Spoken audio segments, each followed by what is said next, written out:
streaming. Okay, we're not on yet, but everything's recording. I'll let you know when we go live. Oh, there we go. I think we're live now. Okay, we'll go in. Hello, everyone. Welcome to our usual Sunday afternoon kitchen table talk. With me, as usual, is the panel. How's it going, everybody? And we're done Christmas. We're barreling into 2026. Silver has, what is it? It's almost $80 a US dollar now for an ounce of silver. And people are predicting $150 silver by, well, there's a pathway to $150 silver because the COMEX markets are empty. What's his face? Greg and the Dominion Society, Daniel, Tyree, and a whole bunch of people were having an interesting conversation that Max watched regarding remigration. I got halfway through. I got like around halfway through. I didn't finish it all, but it did become a screaming match in some points. So always. How long is it? Like 2 hours, maybe 2.5. Yeah, 2 hours. That's a long time. That's a long time. 2 times speed, baby. 2 times speed. That's true. I watched the whole thing. It was awesome. Just 2.5. Yeah, they were going back and forth. There disagreements, but everything was calm. But there was things that had to be aired out with certain people there. It was kind of interesting. Yeah, it's a good watch. Watch the whole thing. Interesting. Yeah, I'm definitely it's on my list of things to watch. Although I don't think it's on my website list of things to watch yet. I scrolled by and I saw Truth Seeker and she blocked me. And so when she was talking, I was like, oh. And so that was the clip I saw. She was like talking about something in an animated way. And I just kept scrolling. I was like, I'm interested in watching this. And I was like, oh, actually, I'm not that interested in watching this right now. Yeah. So animated as in hysterical? Yeah. Yes. Oh, she's got a lot of different views too. She lives in the States, right? She's like moved to the States. Yeah. Full time. She's also a woman too, which doesn't help things. Max. She's awesome.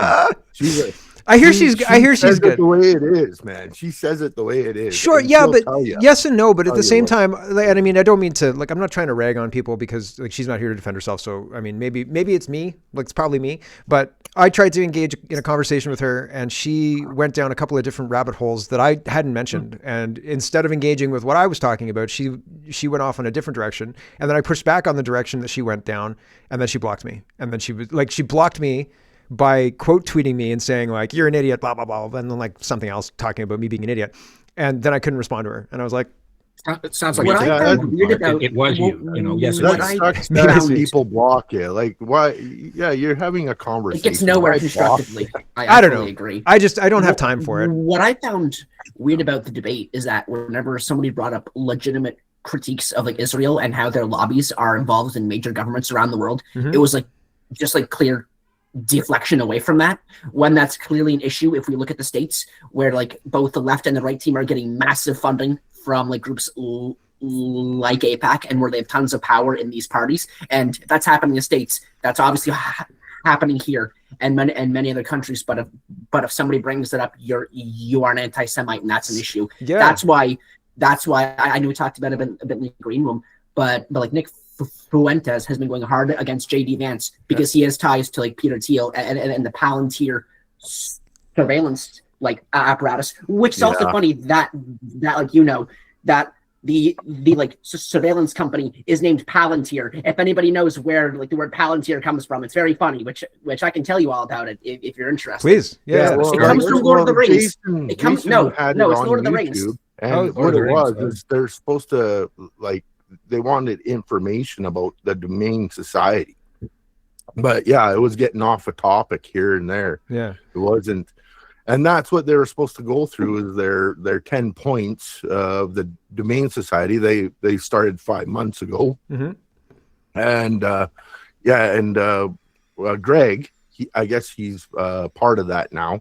He's a board member and one of the founding members. Yeah, they're supposed to conversate about the 10 points, but I don't think they got the 10 points out there, just a few things, because it was all over the place. It's hard to have a conversation like that. And just getting back to Max, so Palantir was in Lord of the Rings. It was what, the Eye of Sauron? So no, the like so what the Palantir is in Lord of the Rings. Have you ever watched Lord of the Rings, Mark, or have you seen like clips of it? You know the like sphere that like Saruman uses to like communicate with like Sauron in Barad-dûr. Yep. That is a Palantir. It is the seeing stones of like the kingdom of Gondor. Oh, okay. And in the books it was used to, corrupt the mind of Denethor, the steward of Gondor.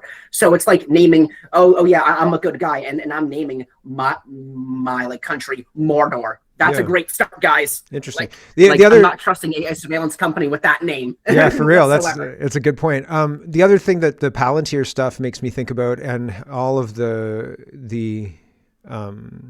like the references in pop culture, right? Like Lord of the Rings, the Batman thing, where in the Dark Knight was it the Dark Knight that they use the echolocation in everybody's phone, and he turns it on and he just reads it. It seems like that. It's all kind of part and parcel of that.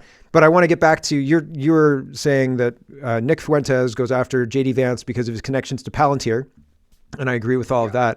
And anytime that anybody said, or you were saying that anytime anybody talked about the connections to lobby groups, Jewish lobby groups, or any other lobby groups, but mostly Jewish lobby groups, AIPAC, then the conversation would be redirected. And the redirection was to Nick Fuentes. And Nick Fuentes, and some people know about who Nick Fuentes is on the panel here, but not everybody. And so Nick Fuentes can be a controversial figure because he pulls no punches when he's going after certain groups that are seen as sacred cows. You're not allowed to go after those groups. You're not allowed to question those groups. If you question those groups, you might be Islamophobic, Semitic, or something like that. And so it's super interesting how there are certain conversations that I think are really, really important to have. And we are unable to have those conversations because if you start to have those conversations, you get derailed by people who are gatekeeping, and then they use other people. What I find funny about that on the right is if you mention, like, say in Canada, if you mention like whether it's Chinese lobby groups or like Chinese police operating in Canada, yeah, you're fine. That's not you. You don't hate the Chinese. But whenever I raise a question about like Israeli lobbies operating in Canada, like all of a sudden, like lobbying politicians and businesses and like Pierre Poilievre just lighting the like menorah instead of, with him being a like Christian, isn't that him like worshiping false idols? Then why am I called an anti-Semite when I bring that up? Yeah, and it's an interesting strategy as well, because not only are you a problem and your anti-Semitism is a problem and talking about this at all is a problem, but also aren't you, and you were mentioning that they brought up the Goipers, who are the people who support Nick Fuentes, something like that. And I'm not even like a Nick Fuentes. Like, no, I'm not, and I'm not trying to suspect things about him. Sure. Yeah. I'm not trying to say that you are. I just find it interesting that this sin of, what is it when you sin of association, right? So it's like, hold on a second. You can't ask those questions. This other guy named Nick Fuentes asks those questions and everybody hates him and he's an anti-Semite and he's racist and you're racist just like him for asking the same questions. It's like, hold on a second though. Maybe his questions. Water too. Maybe right, exactly. Doesn't he put pants on? I'm wearing pants. I'm exactly the same as Nick Fuentes. We wear pants, right? And so it's like, holy shit, man! Like these questions are actually legitimate, and you're using the association of Nick Fuentes to poison the well. And isn't that weird? Like, isn't that noticeable and notable and weird? And that's what I look at these things and I'm like, man, I've got a question about. Like why we're sending billions of dollars to Ukraine, which we could talk about too. I've got a question about that, and they're like, "Oh, you Putin apologist! How dare you? Putin wears hoodies too." It's like that I think is important to recognize that like Fuentes represents the like majority of young men who for the past 20 years have been told they are racist, sexist, and evil, and like someone like Nick is like the end result of that. Someone who doesn't care, someone who doesn't pull punches. He's like, okay, sure am. Somebody who like isn't like, for example, afraid of making a joke that like saying, "Oi, me like mom died in the holly." Like young people don't care about that anymore. They just don't. And he's the ultimate representation of Gen Z, of like the like right wing. Yep. Which is what I find funny that nobody in like the like establishment right wants to accept, because like in the past year, Ben Shapiro has been nuked from orbit. He nuked himself from orbit. Yeah, unbelievable stuff. What a retard! Unbelievable stuff. And like getting on the stage at Turning Point USA, and I don't know whatever happened to Turning Point USA, but it looks like it's wearing an Edgar suit. Nicki Minaj is there. I remember what like Charlie Kirk said about Nicki Minaj. I've seen the videos. Does nobody else? And like the same thing, the same pattern is almost recognizable if you talk about the APAC or Zog or anything like that. You get it's the same pattern. If you're like, Charlie Kirk's murder seems really weird. It Also, seems super weird when they shot at Trump. Interview of him interviewing Ben Shapiro, and he's like, "Well, Ben, you like Jews do own the media," and Ben Shapiro did like the eyebrow raise, and then the next few days, bam, done. You're done. What? They do own the media, really? So yeah, right. And I got a message from Twitter, X now, saying that I was being hateful when I was chatting with Amazing Polly about how there is exactly what you just said. The control of the media is apparent. And I wasn't even being like, those darn groups that control the media. I wasn't even saying that. I was just saying as a fact, like matter of factly. And they were like, this is hateful. It's not even just the media. Like, it's not like, hateful. Look at Hollywood. Who owns all porn sites? Who owns all the banks? OnlyFans? I'm just noticing patterns. Yep. Yeah, exactly. I'm noticing patterns. Yep. But that makes me an anti-Semite. Okay, I guess. Right. And we're not allowed to ask questions about it. And it's super duper weird. And they use the same strategy to shut you down if you're asking about billions to Ukraine, or if you're asking about influence, foreign influence, Chinese foreign influence. You're allowed to cook a little bit on that. Like look at Sam Cooper, right? Yeah. And some other stuff. But if you start cooking on our greatest ally, or the United States' greatest ally, because Canada doesn't really matter, then, buddy, then you will be cooked. like I don't know if people I don't know if anybody watches this has an issue with me bringing up. I feel like Israel almost every episode, but things like the fact we can't question this is certainly an issue. It makes me want to bring it up even more. And the fact that people on the right wing are so scared to like bring it up. Look at all these conservative commentators in Canada. Nobody's asking questions about you lose that cred. The reason so like the reason that I am not popular, one of the many reasons that I'm not popular, is because I don't pull punches when I talk about things that I'm talking about, like like APAC and you're on the show here talking about things, right? And if you do that, if you're like if you're in the club and you're doing interviews with Pierre Poilievre, if you're like Jasmine Lane, you are not getting another. You're not going to say that's right. You're not going to say, "Why'd you hide Andrew Scheer behind the curtain, sir? Can you explain that to everybody?" You're not saying that. You're not going to the sacred cows. You're not asking how much Israeli influence. Like how many times have you been to Israel on a junket, sir? Like you're not asking those questions. Frankly, I think if you are a political commentator, I'll use the like example of in Canada. If you are a political commentator on mostly YouTube and you have the like ability to meet with parliamentarians, PMs, opposition leaders, you are one of two things. You are bought and paid for, or like you're a mark. You're like an easy mark who will just go along with whatever the main narrative is. Because look at all, for example, all these, I would like to bring up the like conservative YouTube personalities on the right in Canada, but these guys were not around during COVID. Like you were around during COVID. Greg was, Jeremy Mackenzie was, but none of you guys are getting interviews with actual politicians. Everyone in the conservative like YouTube media is a safe alternative and someone who won't really rock the boat. Yeah. And just an example of this, I thought about it earlier in today. Why is think about it from like you think Canada is all fine and dandy, sunshine and rainbows.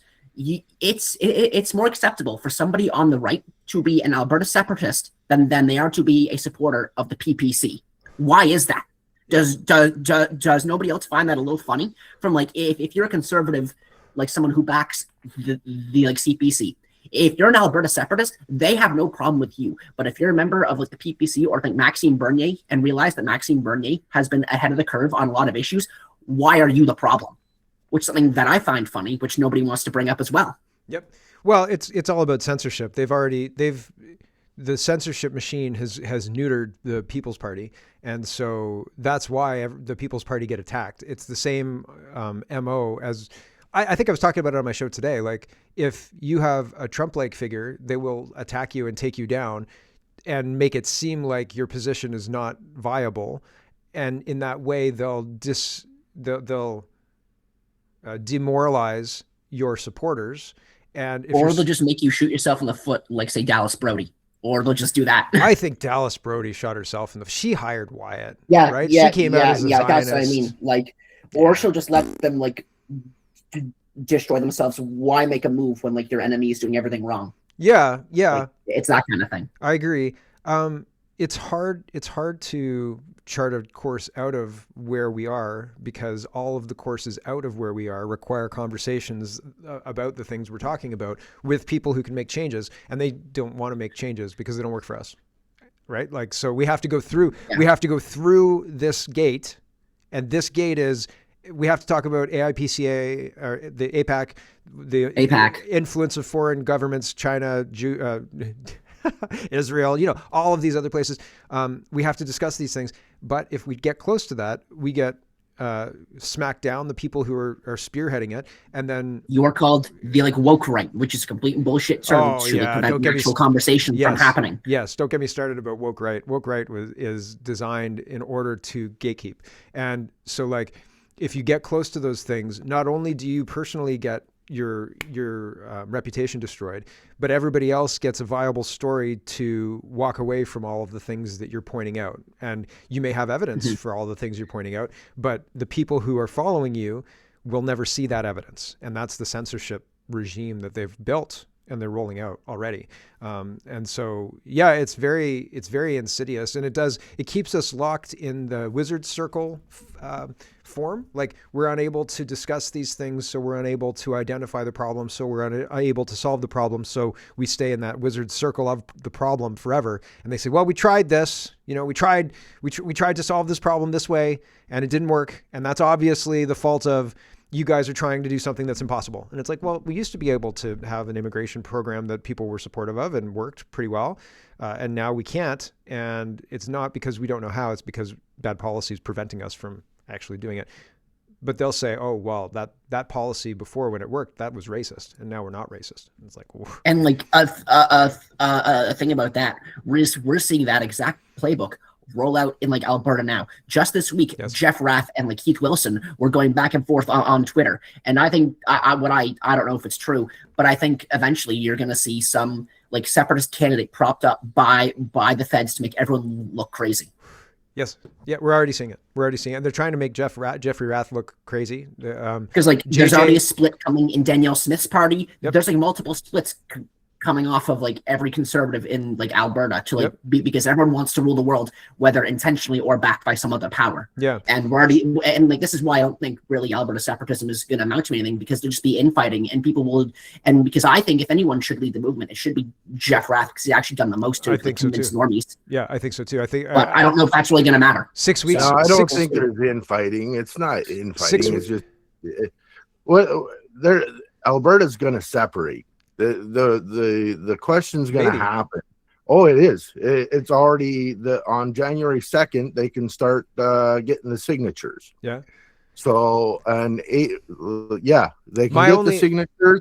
They've already got over 500,000. Oh, I know. Yeah, it's popular on their website. Yeah. And they're hoping to get. Well, they're thinking over 1 million. Mm-hmm. And the question's going to happen. They've already said the question can go through, so that's going to happen. The referendum's going to happen in October. This is going to be like Brexit. This is going to be like Brexit. They're going to do their best. They're going to say, they're going to say they don't want. Listen, 6 months before Brexit, Trump hadn't been elected yet. Brexit happened, and then Trump happened, right? So 6 months before Brexit, I was not sure that it was going to pass, because elections are rigged. They're rigged. And the powers that be say whatever they have to say in the media. And you can go back and look at the 2014, 2015 Brexit coverage. They were saying there's no way. You remember? They were like, there's no way it's going to happen. We're never going to leave the EU. The EU is really solid, blah, blah, blah, blah, blah. And so at that point in time, when I was looking at it, I was like, ooh, this looks real dicey. I don't know if this Brexit thing is going to happen. And I think that the same thing is going to happen, because the powers that be in Canada are the same powers that be that didn't want Brexit to happen, but they've got a much more entrenched confederation thing behind them, because Brexit the euro just happened in 99, right? 99, 2000. That's when the euro was created, and or the Eurozone. And so Canada's older than that. And so they think this can't happen. We're not going to let that happen. So I think that you're right, because Trump's screwing things up for them, for the powers that be. The silver price is going through the roof. Global trade has been reset. I think that the powers that be are losing control.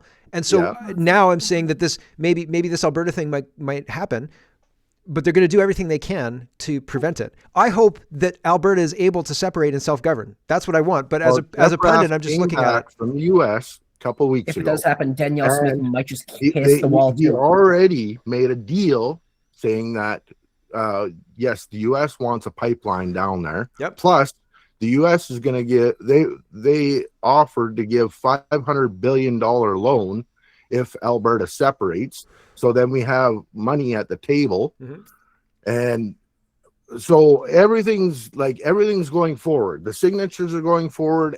The referendum is going to happen, but also I look at it this way too. The Club of Rome, they want a one world government. They want the 10 sections of the whole globe. And so you get Canada, US, you got Mexico. They want their whole world government. And if this is what it looks like, to make it the illusion that the people are doing this so they can get their one world government, I'm thinking they might let it go through. So if Alberta separates, Saskatchewan, Quebec, part of BC. Yeah, BC, they start making these sections, making the one world government that they want. Is this how they're gonna do it? Like I'm just saying maybe that's how they're gonna do it. Maybe the North American bloc is a Club of Rome stretch goal. They want to have the United States, Canada, and I think even Greenland was included in that group. Greenland too, yeah. Greenland, Canada, US, and Trump's doing it. And so, like, I agree with you on one. I agree with you that the Alberta separation could happen, and if the Alberta separation happens, then they become a de facto U.S. Well, a de facto. Especially if they're putting a pipeline through the U.S. We're going to be our own state. Sending in the CIA to destabilize things.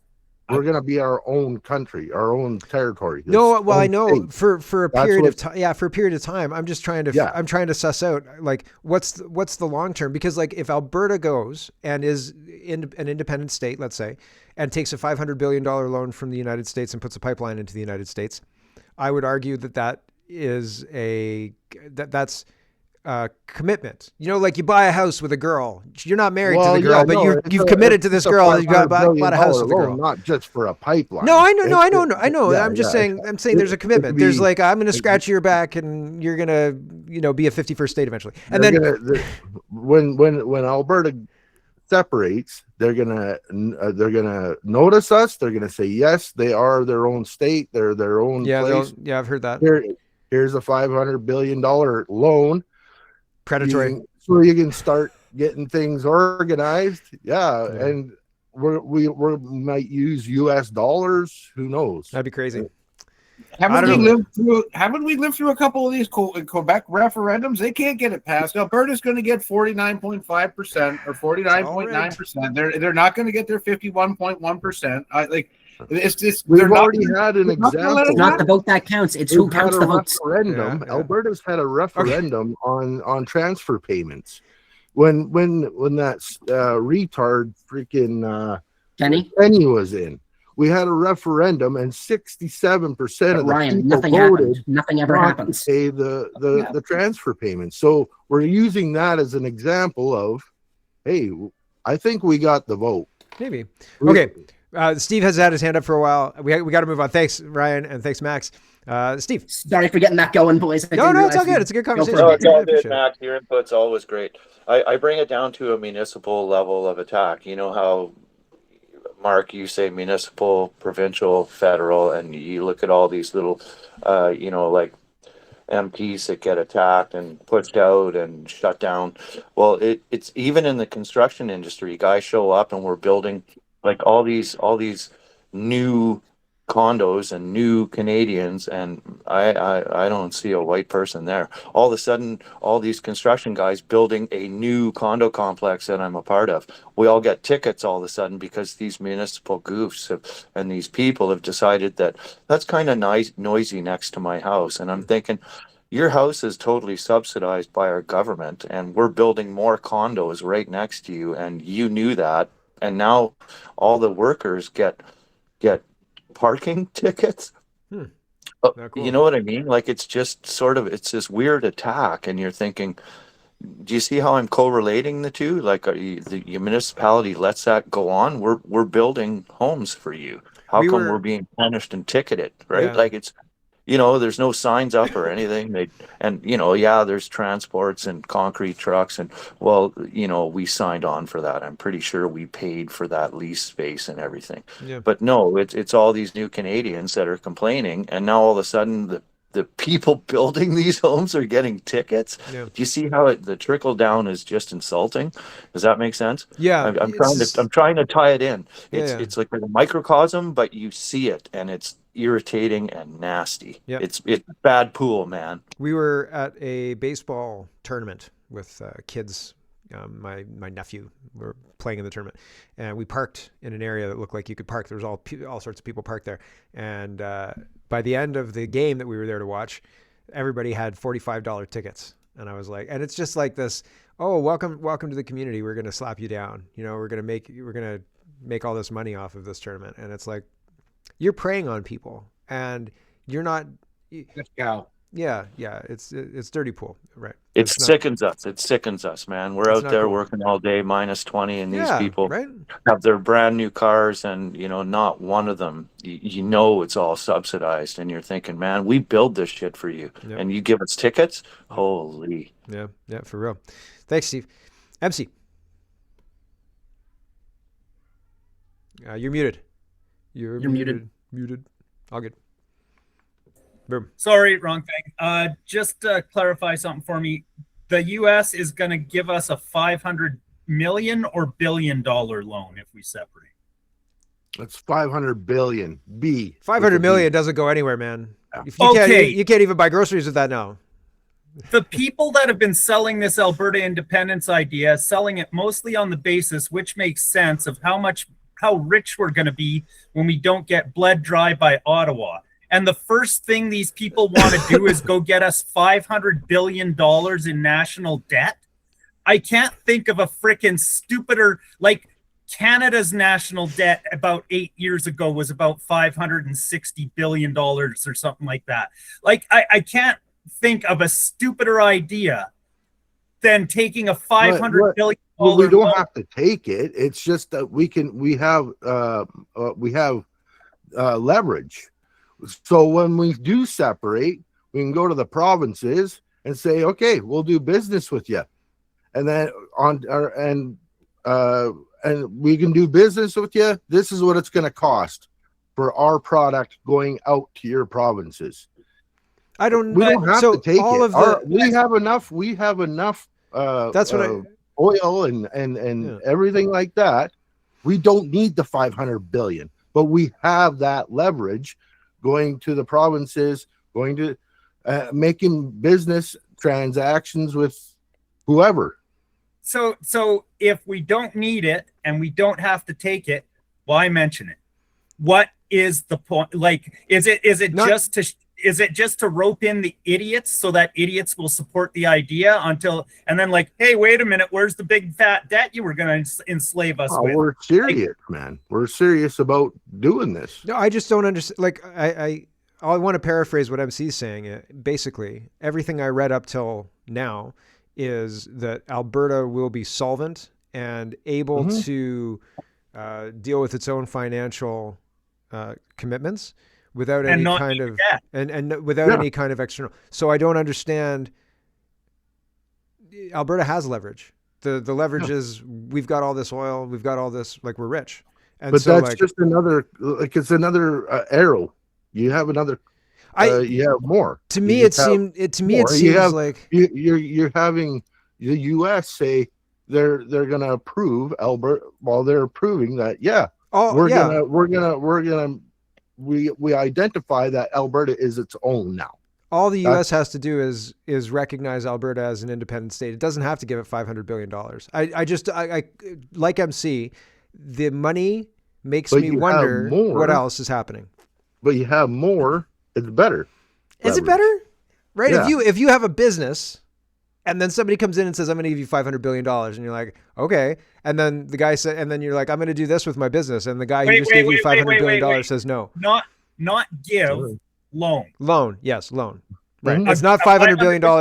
Gift I'm all in favor of. A $500 billion loan. Like, I'm not taking out a loan because then I have to pay interest on that debt. Yep. Right? In my household. Yep. So I just question that. And I think MC rightly questions it too. So yeah, and I mean, like, well, no, that's fine. You guys can question. I'm just trying to explain that, more, I think more is better. More leverage. Why not? Because it gives the United States leverage over Alberta. Well, yeah, that's the problem with it. The more we use it, the more leveraged we are to somebody else. Yeah. Yeah. One slave And master if for we- another. well, U.S. is going to be a huge business partner with Alberta as soon as we separate. Sure. Like it's going to be what the APP is talking about is, we're going to have like zero. It's going to be zero tariffs. It's just going to be free trade straight across. Alberta's talking about no taxes for nobody because we can do that with our own oil and gas, and nobody's going to have to pay taxes or anything like that. Yeah. No, I'm not saying that we're going to take the 500 billion. I'm just saying that that's good. Like I don't know. I think more is good. That's all I'm saying. I don't think we'd not be paying taxes for very long if we owed interest on $500 billion. Like we just I wouldn't. think we can pay that off no problem with our resources. No Alberta problem. separation, I've said this before, doesn't make much difference if you maintain the Alberta provincial government structure that exists now. If Alberta Health Services still exists and the Department of Education still exists and they're not massively purged and reformed, Oh yeah, right? As long as you keep the same government, exactly. and then it doesn't matter if we separate or not because our institutions are owned by the globalists, and you got to go through all the provincial courts and fire those assholes. Mm-hmm. And like, Yeah, so we got to get rid of the little Canada here in Alberta too. Yeah, we got to start all of that bureaucracy right from scratch. Yeah. And I mean, a like, new constitution, everything. Yeah, yeah. Well, and Yeah. I mean, I agree. yeah, you'd need to, and almost even, I believe that the structure of government is sound, like the Westminster system. That's probably sound, but it's probably antiquated.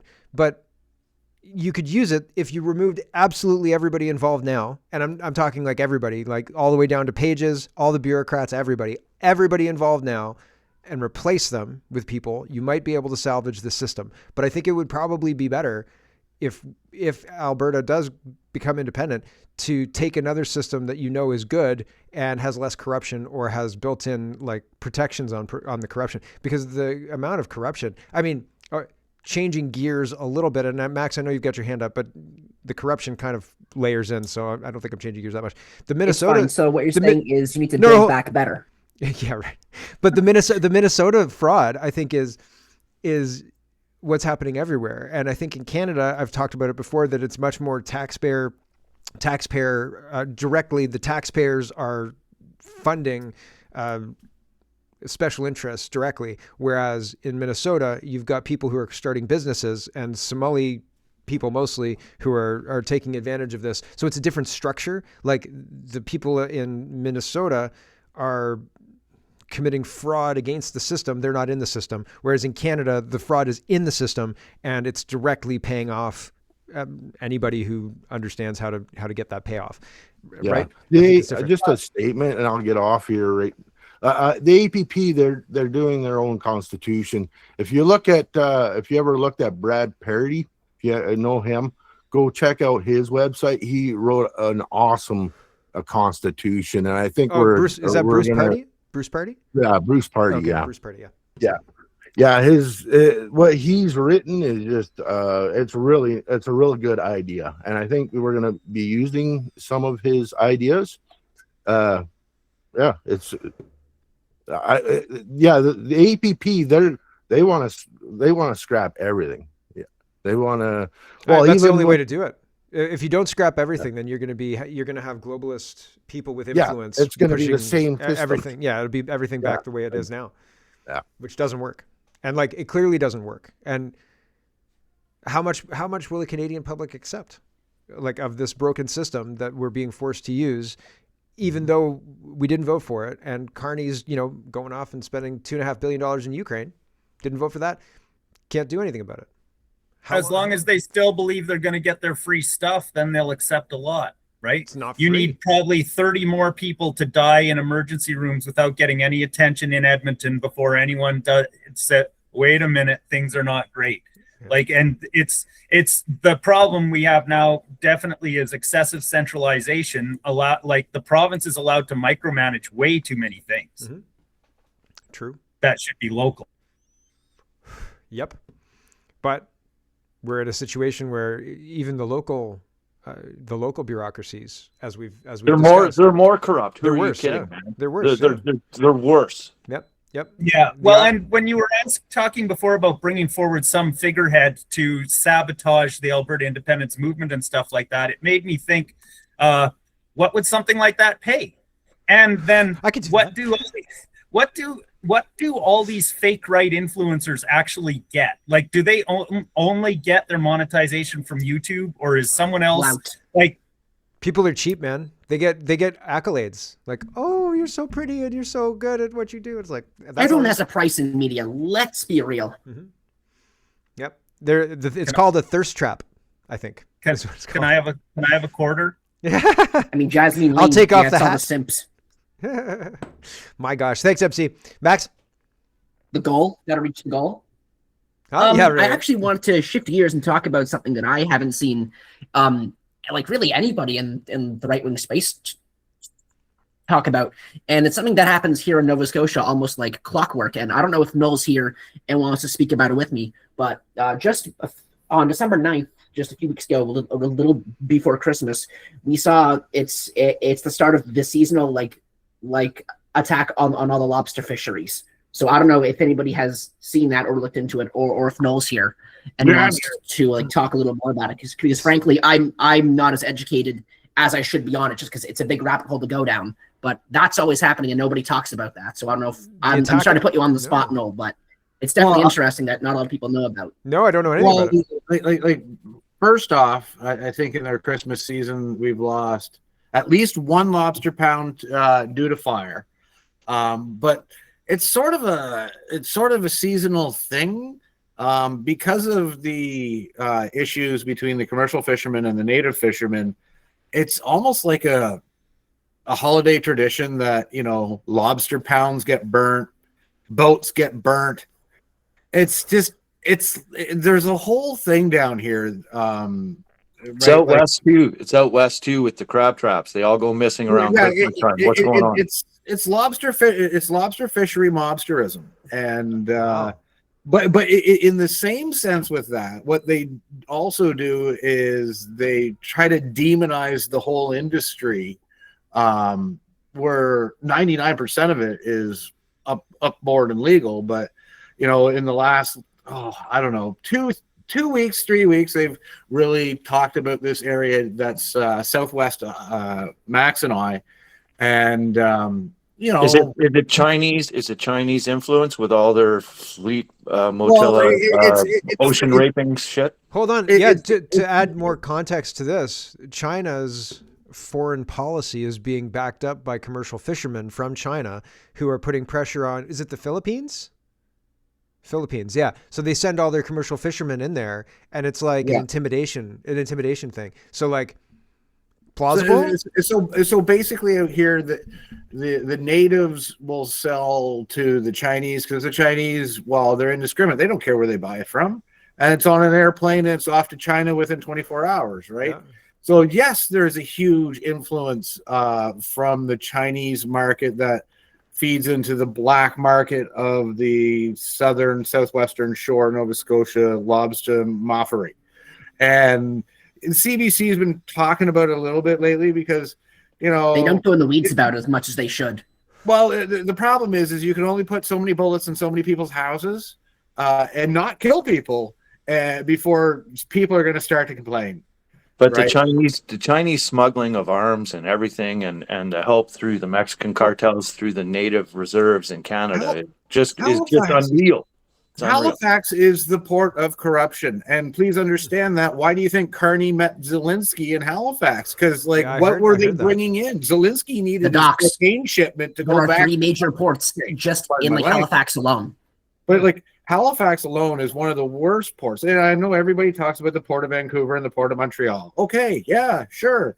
But the reason why they talk about them is because they don't Volume. talk about anything about Halifax, because Halifax deals with everything from Africa to Europe.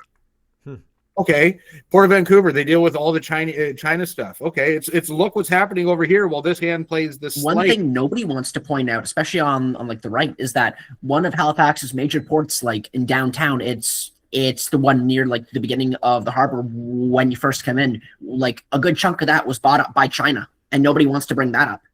And, well, that was big in the news a few years ago, and right nobody's beside our said anything. shipyard too. Like directly Exactly, beside urban our shipyard. shipyard, military shipyard. Oh, you know, what's China doing there? Oh, you know, they're just shipping lobster, right? And that connection with like the massive military presence that like the Canadian Navy has in Halifax alone, not to mention the like other military bases such as Aldershot and Greenwood, like further in Nova Scotia. It's a massive point of corruption which nobody brings up, which really should be talked about more. I agree, Max. I Yeah. totally agree. But even saying that alone, people are like, well, what do you mean? Show me proof. Look around. I'll Don't even forget- say don't forget I Gagetown, had to go guys. down. Don't forget Gagetown, right? Gagetown. True. Yeah, I- yeah. Well, Steve, you grew I up was out in- here, right? I passed by your old house there the other day. Yeah, And- man. 6667 Quinpool Road. Yep. Yep, I passed by it the other day. And I thought, Yeah, man. man, I got to take a picture of that, but the wife and I were busy. So next time, Steve, next time. What's beautiful also wild home, is, man. like circle back to like some of the Beautiful military home. bases is a lot of the bases down here have very lax like check-ins. And Security? What do you mean and security? security. You can walk onto a base I- out here. It's unreal. yeah, Really? I have Especially an anecdote Greenwood. which- Especially Greenwood. There's no yeah, fences so even. that You so know? funny No, story it's not about even offensive. Greenwood. I'm not gonna say what is. I'll go into the full story when we're off the panel because frankly I don't want my information to get doxxed because of it. But me and my father went down to Greenwood. We were doing something, and he does something for people. It's completely legal and above board. I'll say that. And they need to go on to Greenwood. And I was amazed by just how lax the security is on Greenwood. It's a complete I- military town. I and grew you up can there as a drive kid, man. I drive know. in and out of the base. It's amazing, like amazingly incompetent. That's wild. And I was amazed, like first driving onto it. It's Yeah, it's crazy. There's no I'll- fences. I'll Dude, tell you guys there's the not full even a story fence. afterwards. It's There's fine. no fences, man. crazy. When the Freedom Convoy did the Nova Scotia Freedom Convoy, one of our first get-togethers was in Greenwood, and we accidentally made a wrong right turn onto the base, and were able to go through a portion of the base, and then we were directed back and out. But they didn't stop us going in, and here is a convoy of like this is back in the What 22. happens if that's And Chinese tanks next It was time? great. And you know what? The people on the base supported us immensely. And but yeah, I was dumbfounded because I didn't even realize we had driven onto the base. It was like, what the hell? Yeah, Anyways, crazy. it's not like you see in the movies where you drive onto an American base and you got a guard fence post and all the rest. It'd be like more what you'd suspect South Park or The Simpsons to be like. This is a Canadian military base. I went to Washington. I like American history. I've liked American history for a long, long time. So I went to Washington. I've been to Baltimore. I've been to Boston, been to Philadelphia. I visited the Liberty Bell, visited the White House, visited like lots of sites. I visited the place where they sewed the first flag. We went to Gettysburg as well on doing our American history tour, and it was super, super fun. We were at the Pentagon, and we had a visitor's pass. We were allowed to go in. just for a tour, like the visitors tour, you know. And we went to the White House, and we couldn't go in because it was under construction, but there was like, you could go, there was like a museum outside. Anyway, we did that, and we were going to the Pentagon for our tour. And so you have to walk in under a tunnel, like there's a parking lot kind of, and then you have to walk under a tunnel, and that brings you up, and then you're looking at the Pentagon building, but it's like 2 football fields away, I would say. And then you're basically looking at a parking lot, and then after the parking lot you were just in, and then the Pentagon. And I had my phone out coming out of the tunnel, and I was just going to take a picture of my wife kind of coming out of the tunnel as we were looking at the parking lot. And you know how when you're walking out of a tunnel, the light kind of like, right? Like as you exit the tunnel, the light comes down and you can see. So the second I had my phone, I don't think that I couldn't see him. I certainly couldn't see him. But the second I had my phone up and looking like I was going to take a picture, there was 3 cruisers that had lights blaring, and there was a megaphone or a loudspeaker that said, "Put it down, put it down, put it down." And I was like, I had no idea they were even talking to me. My wife turned around. She's like, "What the fuck are you doing?" And I was like, "Oh, me, right." I was like, sorry. And so we had to talk to them before we even got into the queue to get into the tour. And they were like, you can't do that. And I was like, I was just taking a picture for like my photo book. And they're like, you have to show us that there's no pictures of this on here. I was like, okay. I was like, all right, sure. Well, holy shit. So yeah, it was 2012, I think. And yeah, I didn't even think that they would get upset, because I wasn't even like, we hadn't passed any security checkpoints. There was just a little sign that was like, "Tunnel to the Pentagon." And I was like, that's funny. And I have a picture of that. Nobody had a problem with that. And then on the other side, they were like, "The fuck you say?" And I was like, whoa, what?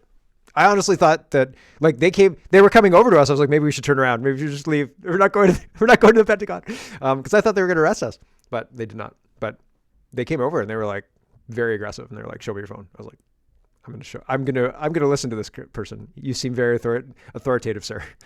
I will do what you say. So yeah, pretty crazy. And so comparing that to a Canadian base, I'm a little surprised. And I've been to, like, I know people in the military, and I've been to Winnipeg. Like, I've been to the Winnipeg military base, and you drive along it, and it's got like barbed wire fencing and stuff. Like, you know, they're pretty serious. There's somebody sitting at an entryway that is controlled somehow. So yeah, that's surprising. Wild. Well, out here on the Trans-Canada Highway, as you're getting close to Gagetown or Oromocto, which is one of our biggest bases, there's a whole bunch of signs every 100 yards or less, 50 yards, whatever, on the fencing that is on either side of the highway, right? And it says, you're entering a training zone. This land is controlled by the Department of Natural Resources and all the rest. I remember one time, just happened to be, lucky. I had to take a pee. I'm driving down the highway in this area. Well, I got out of the vehicle and I left the roadway, which it tells me I'm not supposed to. And I go to the fence line and I take a pee. And I don't know if it was just luck or not, but it wasn't 3 or 4 minutes later, after I got back to my vehicle, I'm driving down the highway and I have a helicopter flying beside me. Like, huh. It could have been luck. It could have been, because it was COVID and there's nobody else on the road. Crazy. But he flew beside me for like 30 kilometers until we got out of the training zone. So you tell me. So some of our bases, I think that they have sort of locked down pretty good. And, well, some of them, that's just where they ship, Yeah. Yep. My water treatment plant behind my house here has better security. Yeah. Wild. Thanks, Noel and Max. MC. Well, just going back a bit, I guess, if CBSA ever starts searching incoming ships again, when we ask the Chinese why their container ships are all full of armored fighting vehicles, they'll just tell us they're going to open a dealership. Yep. And then Carney will go on TV and talk about all the jobs we're going to have. Yep. We can convince them to manufacture some of the armored fighting vehicles in Canada. Yep. But going back, just something I wanted to bring up, and then because there's only 3 days left in the year, the Deagle report did not happen. We didn't lose 35% of our population in 2025 as predicted. So I don't know. I think that's good news. I can only surmise that these idiots are way behind schedule, and that's why we're still here. What was the Deagle report? I don't. You know, remember the Deagle report that said that by the end of 2025, Canada was going to be down to like 26 million people or something like that, and the U.S. was going to be down to 250. This was supposed to be population around the world. Yeah. The vaccine just wasn't effective enough. It makes me think like they made this evil and horrific, but also like brilliantly thought out plan, and then handed it over to idiots to execute, because these once you figure it out, like it's like everything these people done, someone could come along and just look at it for 5 seconds and point out to you, like if you don't think of it yourself, they can just point out like, oh yeah, I remember, like, yeah, that's stupid. It only takes 2 seconds to debunk anything these guys do anymore. Like they're inept. They couldn't even make a poisonous injection. Like, so yeah, well, but maybe the poisonous injection was built to do something else that we haven't seen yet. You know what I mean? Like, because there's been turbo cancers, and there's been a lot of death lately. Issues with pregnancy, and yes, there's a replacement going on. And so how do you take out a population but leave all the infrastructure? Are we watching that in real time? Yeah, and at first I thought that they purposely gave a bunch of people salt water, and then later on I saw information that was more like their quality control on the first 2 shots was just so bad because they didn't stir the vats enough. Then that's why they had to come up with all the boosters, right? Because they were trying to get it right finally. And that also would explain why some people died right in the clinic right after they got the shot, and lots of people were just fine. Yeah, there certainly is an agenda of some kind going on. There certainly is. Like, you're saying that the globalists who are trying to depopulate the world are well behind schedule, but I fear, like, to counterpoint, like to bring a counterbalance to your point, the globalists are so in charge that they're bringing in speech controls, free speech, like laws that brand free speech, hate speech, and nobody can stop them. Like, and nobody seems to really want to stop them. So like, sure, they seem idiots, and like, obviously what they're doing is absolutely stupid, except that like, if you try and talk to somebody who's not on this panel, who's even medium interested, they think that Canada committed a genocide against the First Nations. They think that the First Nations have a point about what's going on, and aren't Canadians kind of racist? And it's like, I'm shocked sometimes when I talk to regular people. I'm like, what? Yes. Like, no. But try telling people that our Canadian military came back from those World Games and they all had to be quarantined like 3 months before the flu event. Okay, so hold on, Steve. I don't want. Did everybody forget that? Steve, hold on. Sorry, I want MC to finish. Sorry, carry on, MC. Yeah. You raised a very interesting point, because most hilarious and ironic of all is that the masses are even stupider. Yeah. Yeah. They're selling us. What I'm worried about is that they look like idiots, but it's very effective at moving their ideology forward. Yes, they're not faster than the bear. They're just faster than the masses. Yeah, right. Well, that's true. But like, we're not going along with it. You only got to be faster than the slowest person that's being chased by the bear. But we're not. So like, people like us aren't going along with it. And do you think they need people like us to go along with it? Well, the worst part, this is where it all falls down, because the people like us are probably 100 times more likely to survive the depopulation than the idiots who are oblivious to it, except that they're going to plan to try and get rid of us. So as long as you can survive long enough, then you've got them severely outnumbered and you win. Right. But or do they want us to survive because they want the smartest or the fittest or the people that have our mindset to be able to build it all up from the ashes because they know those other people can't build nothing. Yeah, but Yeah. that doesn't make a lot. Like if they want. Well, yeah. The thing about that is that they have no idea how unbelievably pissed I am about all this. Like I am really, really, really freaking angry. And once we find out who they are, that like They'll they're supply you a boogeyman. Don't you worry. All you gotta well, do you is have to ask for one. torture that boogeyman until he spills the beans, and then go after his and then boss. we'll go after the main villain, the big bad. Yes. Yeah. No. I don't know that it makes sense that they would want us to survive. I feel like the dialing in of the vaccine is more like once they're able to put you in jail, once you're entrapped in the legal system that's obviously fraudulent, then they can put you in jail and say, listen, you're a danger to the population because you haven't had this booster shot. Here's your booster shot. Okay, that presupposes obedience. I'm not going to jail under any circumstances. Sure, me either. Yeah, but there's a lot of people. But there's a lot of people who would, right?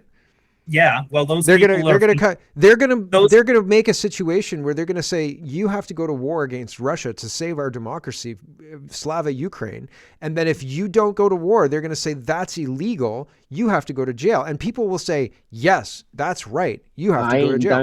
Yes. Economic zone. Right. Those people are drastically lowering their chances of survival, so I'm not going to be one. Well, does that kick off of civil war, or does that kick off like what happens then? You know what I mean? Because like not that I don't think we're far off. I think we're probably 1 or 2 events off from a declaration of we need meat for the meat grinder, and you're it, Canada. Like we're like quarter to midnight. Yeah, I don't think it's far off because, and I'm not saying I don't think it's far off because I want it to be. That's not it. It just feels like somebody was saying all of the UK Christmas shows had military commercials, things like that. They're trying to encourage people like us to go quote fight for England. And there's a whole bunch of British influencers. Sargon of Akkad is one I showed on my show, talking about I'm not going to fight for you. You don't work for us. You don't work for England. You don't work for Britain. I'm not going to go fight for England against Russia because my enemy is in Westminster. My enemy is in London. My enemy is the government. Maybe they're going to bribe us with the non-vaccinated blood that Canadian Blood Services puts in different vats. Yeah, who knows? They put Saving Private Ryan on the freaking Space Channel. Yeah. Of course, yeah, right. They're trying to, and they know what works too, right? Like I grew up in the '80s, G.I. Joe, real American hero, right? And I just want to see, like even like during the COVID. Well, if you looked at all their posters and their advertisements, it was the colors of the Ukrainian flag. Mm-hmm. It'd be the yellow and the blue. Yep. A lot of their pamphlets, their posters, and this was before the war, so they were getting us ready for that war. Mm-hmm. And now they're doing the same thing, like you were saying, like the Saving Private Ryan. Yep. They're just showing military stuff for Christmas. Yep. I believe they are. They're gonna get us ready to go fight. Well, yeah. When they do that, they don't show the harsh reality of war. Like say a movie like, for example, All Quiet on the Western Front. They don't show that. Yep. When I was a kid, they don't show the film or book Johnny Got His Gun. They don't show that one. Yeah. When I was a kid, it was the 1990s and then the early 2000s. And I remember the push in 2000, 2001, 2002. Well, after 2001, after the September 11, 2001, they glorified war like crazy. And they got people so whipped up. I mean, like people who were urging caution, they were saying, listen, weapons of mass destruction, Saddam Hussein's a dictator. If you are not with us, you're against us. You know, we know who the bad guy is and he's in Iraq and we got to go get him there before he comes here. And then they go to import all of Iraq to Minnesota. Like Somalia, but same thing. Right? Yeah. Like fight them there so we can import them here. What? So they really hate us good. And a week after they had Saving Private Ryan, they had a whole day of just alien invasion movies. And then, Project Blue Beam. Yeah, and aren't yellow and blue the colors of the European Union also? Yep. Interesting. And like I never wanted any of this either, right? This is a thing. We're here now, but none of us wanted this. Like, these people were born rich. They could have went and sat on the beach and had cocktails and bought themselves beautiful women and all, did whatever they wanted for the rest of their lives. And instead they had to come and mess with my society so that I would feel insecure about my future here and the future of my descendants. So yeah, they really shouldn't have done that. Like, when we catch up to them, we are going to catch up to them. If we don't catch up to them in my lifetime, we're going to all be dead. I'm pretty sure about that. Oh yeah, I think that's true too. The only way I will go fight to war in Russia is if all the parliamentarians' sons and daughters are on the front line with me, and the parliamentarians are on the front line too. But that ain't happening, so I ain't going. No, I ain't going. Yep. Kathleen Wynne is going to have to go to Ukraine. Before I ain't no fortunate son. Yeah, ain't no fortunate son. Doug Ford, Kathleen Wynne. Those two are on the front line before me, and if those two don't go. And even if they do go, that's a big no for me, dog. That's a big no. I'm going to be the worst soldier. I've seen Starship Troopers. Like, this is not happening. I'm doing my part. Would you like to know more? If you want a great laugh, again, we're going to go back to the alien invasion. Go watch Spaceballs.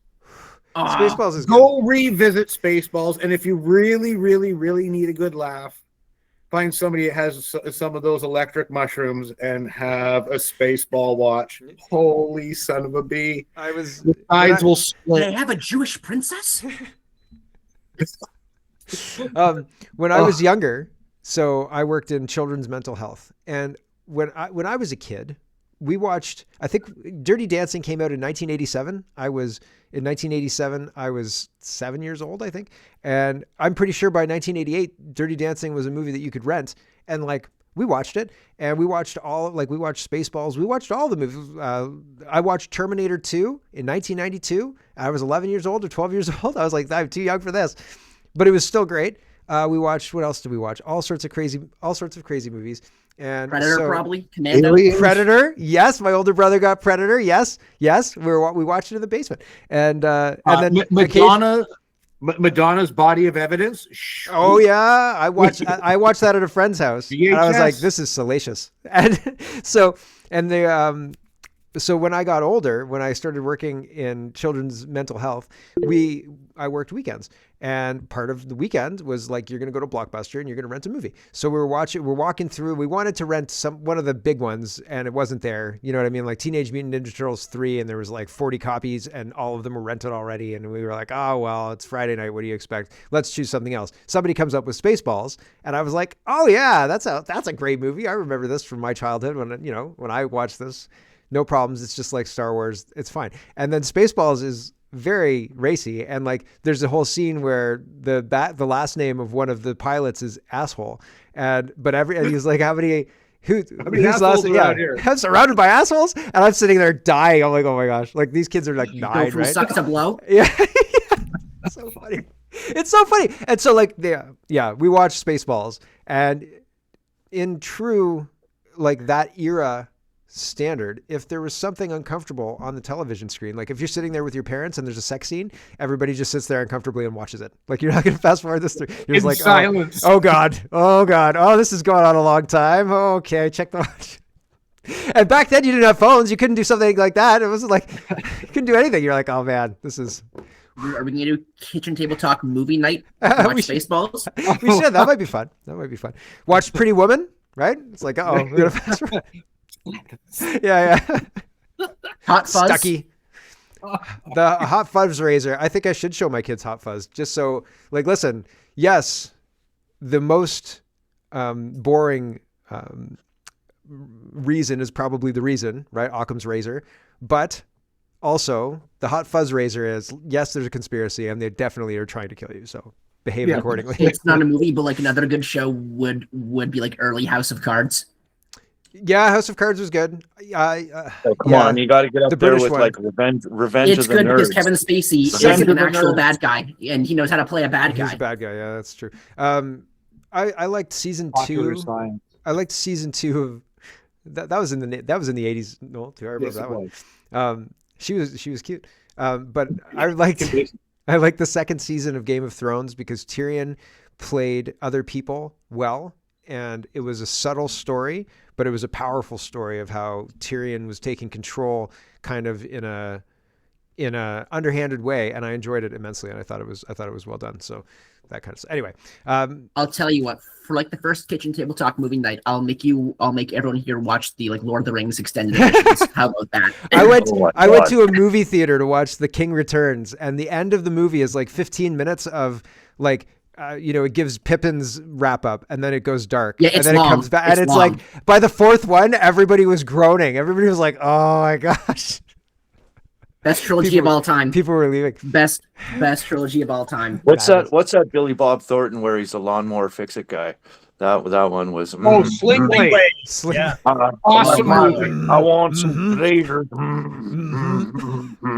I had a friend of mine who would do the switchblade thing, and I didn't get it. I was like, "What the hell is he doing?" He's like, "You've never Sling Blade. Sling Blade." And he's like, "Have you never seen Sling Blade?" And I was like, "No." And he's like, "Wow, this must have been awkward then." Like this has been like Some weeks, people call it weeks a of him Kaiser doing this. blade. I like to call it a sling blade.